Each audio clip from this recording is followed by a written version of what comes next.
It's time to leave our country. एक ऐसा time आ ही गया है अब जब हमको इस कंट्री को छोड़ देना चाहिए। आखिर मैं ऐसा क्यों बोल रहा हूँ? देखो, एक एक करके सब चीजों के बारे में हम बात करने वाले हैं कि आखिर ऐसा क्या हो गया है, क्या रीजन है इसके पीछे। एक एक रीजन मैं तुमको देने वाला हूँ जिससे मैं ये कह रहा हूँ कि इस कंट्री को अब फाइनली हमको छोड़ देना चाहिए। तो चलो स्टार्ट करते हैं। देखो, तुमने एक न्यूज तो सुन ही ली होगी अब तक कि एग्स खाने से तुमको कैंसर हो सकता है। Eggs can cause cancer. Eggs is equal to cancer. क्या एग्स खाने से आपको कैंसर होने के चांसेस बढ़ सकते हैं? जिनको नहीं पता उनको थोड़ा सा बता देता हूँ बस। एक इंडिया में फेमस ब्रांड है एगोस नाम का, और जब इनका लैब टेस्ट हुआ तो इनके एग्स में AOG पाया गया है और ये कैंसर कॉज करता है। मतलब एग्स खाने से तुमको कैंसर हो सकता है। सारे एग्स में नहीं, लेकिन अभी तो इसी ब्रांड का चेक हुआ है, तो बाकी का मुझे कुछ खास पता नहीं है। अब इसमें कुछ लोग व्यूज लेने के लिए सीधे सीधे बोल रहे हैं एग्स मत खाओ, उससे कैंसर हो जाएगा ये वो, तो उनका मुझे नहीं पता। बट मैं ये भी नहीं कह सकता कि खाओ और कैंसर कर लो, सारे खा जाओ, ऐसा वो भी नहीं कह सकता। सब में ये होगा ऐसा भी नहीं कह सकता, हमको कुछ नहीं पता। और बाकी सारे देशों में ये लिटरली बैंड है। मतलब थोड़ा सा भी ये मिलता है किसी चीज में, थोड़ा सा भी इसमें मिलेगा तो वो सीधा मना बोल देंगे कि नहीं ये नहीं चलेगा यूं। लेकिन इंडिया में इतने अमाउंट तक मिलेगा तो चलेगा, लेकिन इससे ज्यादा नहीं होना चाहिए। बाकी सारी कंट्रीज में ये साफ साफ मना है कि भाई ये नहीं होना चाहिए इसके अंदर, लेकिन इंडिया में ऐसा है कि भाई इतना मिलेगा तो चलेगा, इससे ज्यादा नहीं होना चाहिए, इससे कम मिलेगा तो चलेगा। ये क्यों है भाई? ऐसा नहीं होना चाहिए। हमारे इंडिया में भी यही रूल अप्लाई होना चाहिए कि थोड़ा सा भी कितना भी अमाउंट हो पर थोड़ा सा भी नहीं मिलना चाहिए। ये हमारे इंडियंस की हेल्थ के लिए बिल्कुल भी अच्छा नहीं है। और सिर्फ एग्स की बात नहीं कर रहा हूँ मैं, तुम चाहे कुछ भी सोच लो। तुम सोच लो कि भाई एग्स से नहीं है, चलो कोई बात नहीं,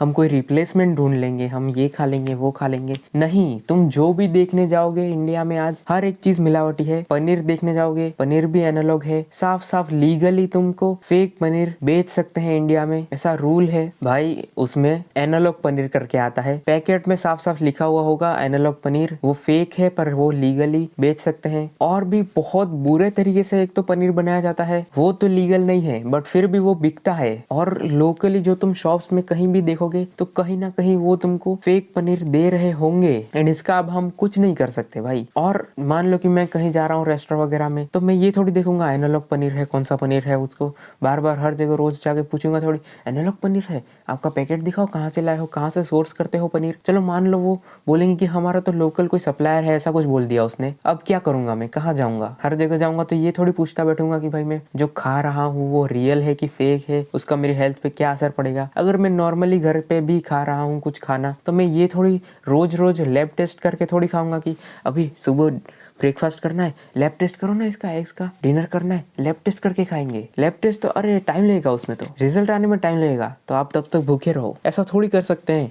हर एक चीज हम लोग लैब टेस्ट करके थोड़ी खा सकते हैं। मुझे नहीं पता FSSAI क्या कर रहा है, या फिर उनको इसके रिलेटेड कुछ स्ट्रिक्ट रूल बनाने चाहिए जैसे बाकी चीजों में भी है। हाँ, वो बात अलग है कि इलीगली बहुत सारी चीजें हो भी रही हैं, बट फिर भी जिस चीज से भी हमारे हेल्थ को थोड़ा सा भी असर पड़ता है तो भाई उससे रिलेटेड हमको ऐसे रूल्स, स्ट्रिक्ट रूल्स बनाने चाहिए उनको। बट नहीं पता क्या चल रहा है। अब सिर्फ इतना नहीं, सिर्फ खाने में चीजों में मिलावटी नहीं, हवा भी साफ नहीं मिल रही है हमको। दिल्ली जैसे शहर में जो इंडिया का कैपिटल है उसमें 300 AQI पार है। Delhi's air quality index, or AQI, had crossed the 300 mark, officially placing the city in the very poor category. जितना मैंने इंटरनेट पे देखा है और ज्यादा भी होगा नंबर्स में। और क्या तुमको पता है सेफ AQI कितना है? 20 से भी कम, 20 के अंडर, 20 से ऊपर नहीं, 20 के अंडर का जो भी AQI है वो सेफ है। और कहाँ 300-400 भाई, सोचो तुम कितना ज्यादा अनहेल्दी हवा अंदर ले रहे हो। अनहेल्दी जो भी हवा में मिले हुए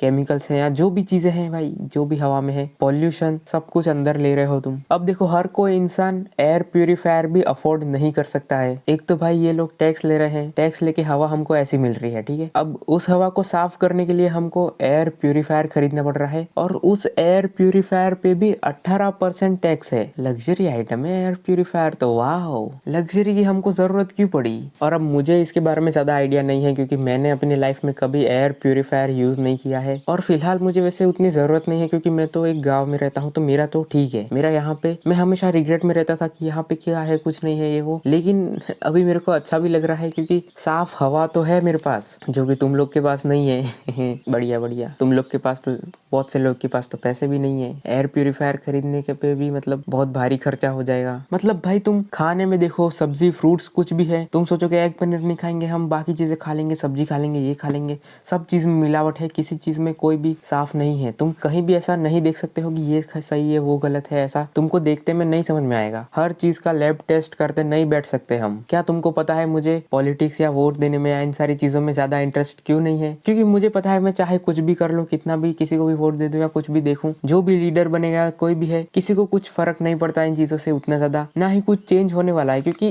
जो मैंने देखा है वही देख के बता रहा हूँ मैं, उतना कुछ, वरना अभी तक चेंज कर देते ना, चाहे कोई भी लीडर बन जाए। बट अगर इन चीजों पे ध्यान नहीं दे रहे हैं लोग, हेल्थ पे लोग पे ध्यान नहीं दिया जा रहा है, तो आखिर हो क्या रहा है? मैं किसी एक गवर्नमेंट को या किसी और को, अपोजिशन को या किसी को सपोर्ट वपोर्ट नहीं कर रहा हूँ, मेरे को फर्क नहीं पड़ता किसी से। मतलब मेरे को सिर्फ एक ही चीज पता है कि इनमें से चाहे कोई भी आ जाए, हमारे लिए कोई भी इन सारी प्रॉब्लम्स को उतना अच्छे से कोई ठीक नहीं करेगा, वरना करना होता तो कर देते। मैं जहाँ रह रहा हूँ उसके आसपास के एरिया में भी 70 AQI बता रहा है। यहाँ पे तो भाई कोई इंडस्ट्री वगैरह भी नहीं है। सोच रहा हूँ यहाँ पे ऐसा कैसे? जो फोन पे दिखा रहा है वो बता रहा हूँ, उससे ज्यादा मेरे पास कोई इक्विपमेंट नहीं है चेक करने के, बट यहाँ पे भी इतना दिखा रहा है। मैं सोच रहा था यहाँ पे एकदम साफ है यूं हवा वगैरह, जो कि मेरे हिसाब से तो है भी, बट भाई फोन में दिखा रहा है कि 20 से कम हो तब वो सेफ है यूं, और वहीं पे यूं भी दिखा रहा है कि तुम्हारे इधर तो 70 है, मेरे यहाँ पे जहाँ पे करंट में गाँव में रह रहा हूँ उधर। तो अब मुझे समझ नहीं आ रहा है यहाँ पे सेफ है कि नहीं है, बट हम टॉपिक से नहीं भटकना चाहते। तो आखिर इस चीज का सॉल्यूशन क्या है?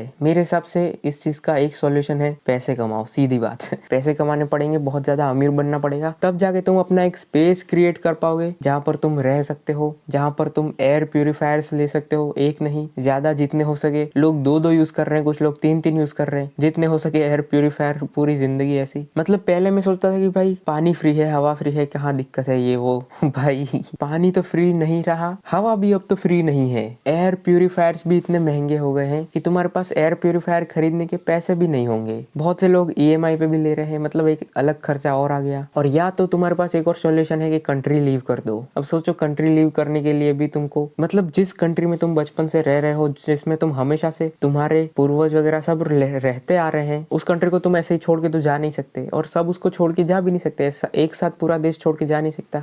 दूसरी चीज, सबके पास उतने पैसे नहीं होते, सबकी कंडीशन सेम नहीं होती, सबका जो फाइनेंशियल कंडीशन है वो सेम थोड़ी है, वो उस लेवल पे है ही नहीं कि सब एकदम से आज उठ के बोल देंगे कि हाँ मेरे को कंट्री छोड़ के जाना है, चलो चले जाते हैं। ऐसा भी नहीं कर सकते। मेरे को याद है थोड़ा थोड़ा अभी कुछ टाइम पहले विराट कोहली भी इंडिया को छोड़ के शायद चले गए हैं दूसरी किसी कंट्री में, जहाँ तक मुझे पता है।